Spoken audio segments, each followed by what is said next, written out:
The first laugh came before she even finished the opening line. Not because she had forgotten the lyrics, not because she was drunk, because her voice trembled just enough for someone near the back of the room to decide she wasn't worth listening to. "Wrong song, sweetheart," a man shouted between bursts of laughter. Another table applauded sarcastically. Someone lifted a phone, already recording what they expected would become another embarrassing internet clip. The young waitress tightened her grip around the microphone. She swallowed hard. Then, despite the shaking of her hands, she sang the next line anyway. "Mama, I'm coming home." Her voice cracked. The room exploded with louder laughter. For a moment, no one noticed the front door opening. A cool October breeze slipped into the crowded Los Angeles bar as a tall man dressed entirely in black stepped quietly inside. Long black coat, silver cross hanging against his chest, dark glasses despite the evening light. He didn't speak. He didn't remove his coat. He simply stopped walking the instant he heard the next lyric. His expression changed, not with surprise, with recognition, as though that single line had reached across decades and found a place inside him that almost nobody else knew existed. Around him, the crowd continued laughing. Someone yelled toward the stage, "Go back to serving drinks." Another customer imitated the singer's trembling voice, making the entire table burst into fresh laughter. The waitress lowered her eyes. She wasn't performing anymore. She was trying to survive the next 30 seconds without breaking apart. The man in black never looked at the crowd. He never even acknowledged them. His eyes remained fixed on the young woman standing alone beneath the warm stage lights. Then something almost impossible happened. She reached the chorus and sang it exactly the way someone else had sung it more than 30 years earlier. Not the version millions of people knew. A quieter version, a slower version, a version almost nobody had ever heard. The stranger's breathing stopped. Very slowly, he took one step toward the stage. He already knew something that nobody inside that bar, not the customers, not the manager, not even the frightened waitress herself, could possibly imagine. Because the song she believed belonged only to her family had once belonged to him too. But this story did not begin inside that crowded bar. It began years earlier with a promise that a little girl made beside a hospital bed. A promise she had never broken. 23 years before that October night, there was no microphone, no crowded bar, and certainly no strangers laughing. There was only a small hospital room in Burbank, California, where 7-year-old Emily Carter sat with both hands wrapped around her father's weathered fingers. Outside the window, late afternoon rain tapped softly against the glass. Inside, the only sounds were the steady rhythm of a heart monitor and the quiet melody drifting from an old portable cassette player resting on the bedside table. The song was "Mama, I'm Coming Home." It had been playing almost every day for weeks, not because it was popular, because it was the only song her father asked to hear. Daniel Carter had spent most of his life repairing motorcycles on the east side of Los Angeles.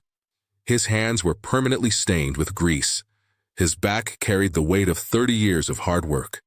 And every Saturday morning, he turned the radio loud enough for the whole neighborhood to hear Ozzy Osbourne, while Emily danced barefoot across the garage floor, pretending the concrete was a concert stage. Those mornings became their language. Whenever life became difficult, Daniel would smile, point toward the old radio, and say, "Music always tells the truth before people do." Emily never forgot those words. When doctors finally admitted there was nothing more they could do, Daniel asked everyone to leave the room except his daughter. He reached beneath his pillow and pulled out a worn cassette tape. The label had almost faded away, but Emily immediately recognized the handwriting. "Mama, I'm coming home." "I want you to promise me something," he whispered, his voice barely stronger than the machine surrounding him. Emily nodded, already crying. "No matter how scared you get, no matter how many people tell you you're not good enough, keep singing this song." She tried to answer, but tears stole the words before they reached her lips. Daniel smiled anyway. He gently squeezed her hand. "Don't sing it because I'm gone," he said quietly. "Sing it because every time you do, you'll remember that fear doesn't get the last word." Minutes later, the song reached its final chorus. Daniel closed his eyes. Emily never heard his voice again. From that day forward, she made herself one promise. Every year, on the anniversary of her father's passing, she would sing, "Mama, I'm coming home," no matter where she was, no matter who was listening, and no matter how terrified she felt. She had kept that promise every single year. Tonight, for the first time, she was keeping it in front of a room full of strangers who had no idea what that song truly meant. Back inside Murphy's bar, the laughter hadn't stopped. If anything, it had grown louder. Emily stood beneath the warm amber lights with the microphone trembling in her hand. She could barely hear the piano behind her own heartbeat.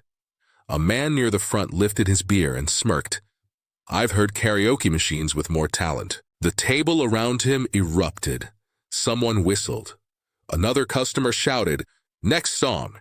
The bartender looked away, pretending not to notice. Even the manager, Richard Lawson, stood frozen behind the counter. He had convinced Emily to fill in after the scheduled singer canceled less than an hour before opening. He told her people would appreciate live music. Now, he wasn't so sure. Emily stared at the floor for a brief second.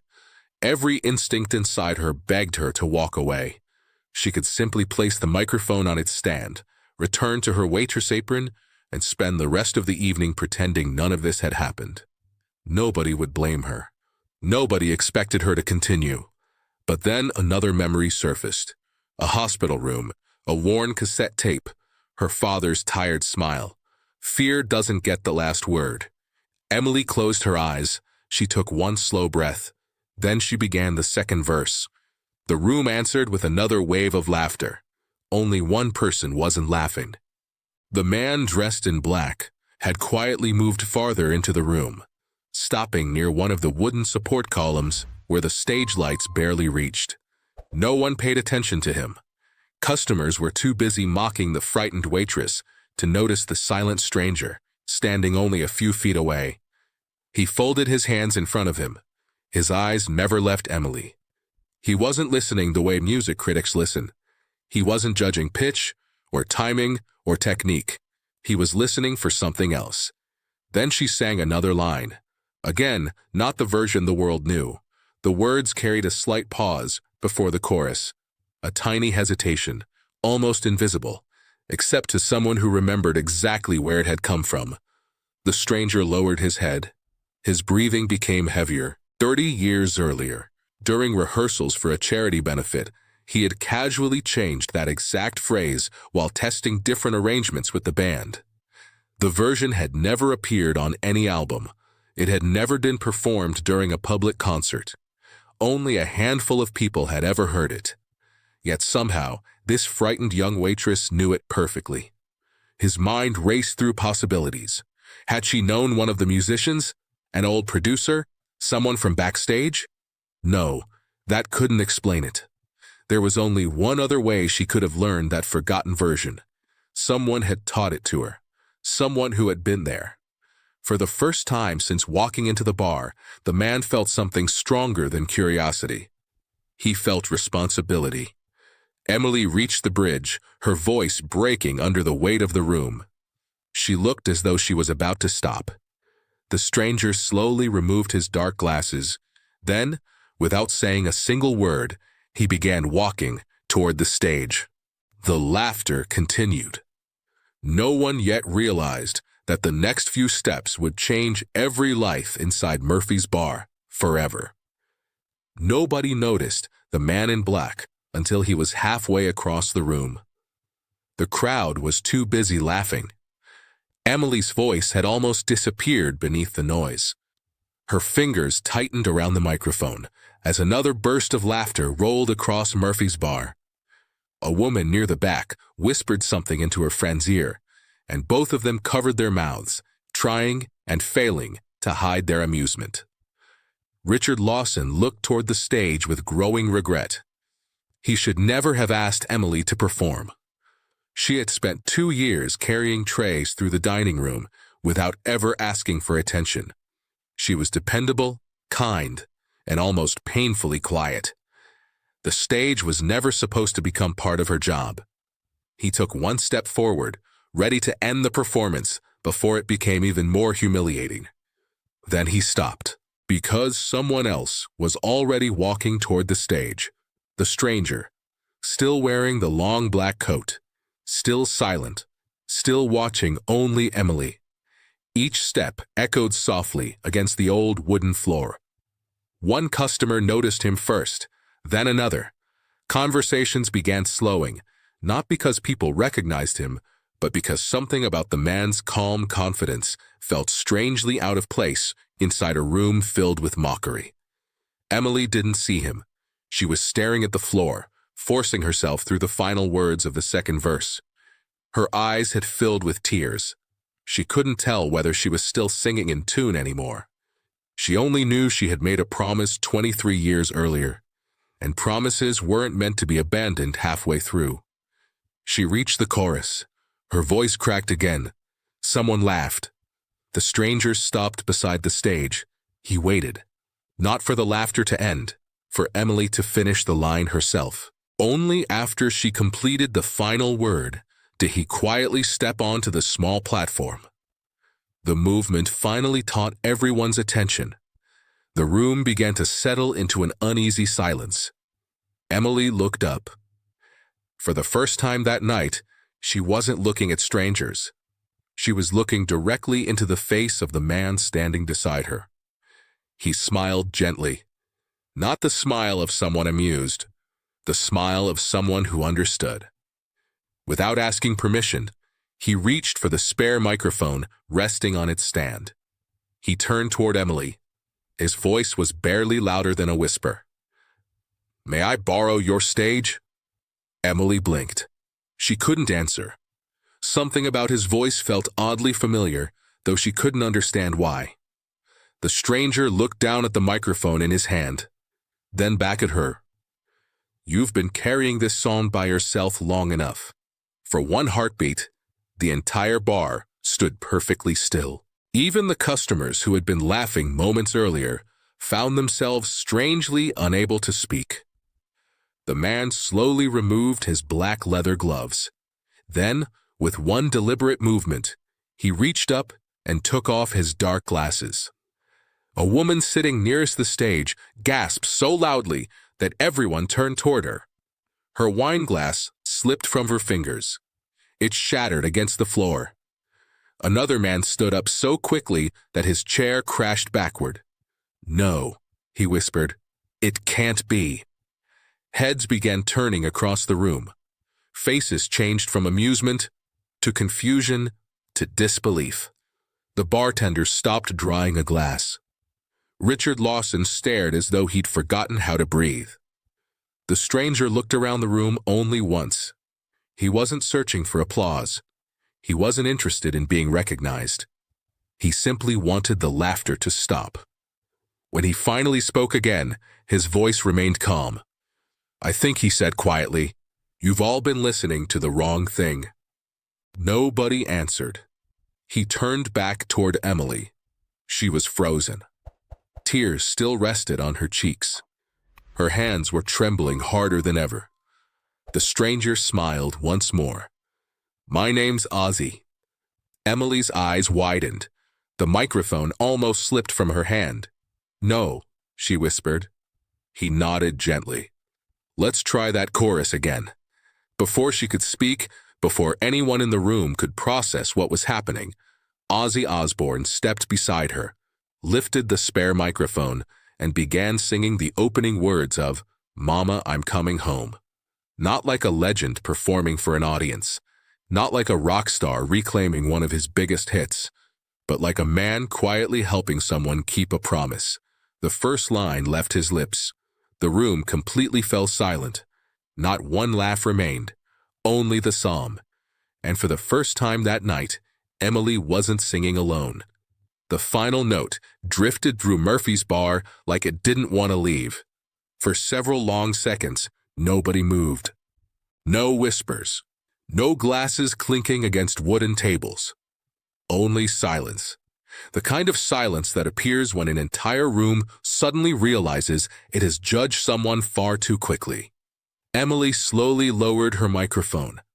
Her heart was still racing, but the fear that had lived inside her since stepping onto the stage had disappeared. She looked at Ozzy beside her, still struggling to believe any of this was real. He gave the audience a small nod before gently placing the spare microphone back onto its stand. The room finally erupted, not with laughter, with applause so loud it echoed off the old brick walls. The same people who had mocked her only minutes earlier were now standing. A few looked down at the floor, unable to meet Emily's eyes. The man who had shouted, "Go back to serving drinks," quietly slipped his wallet from his pocket, placed several folded bills into the empty tip jar beside the piano, and walked back to his table without saying a word. Ozzy noticed.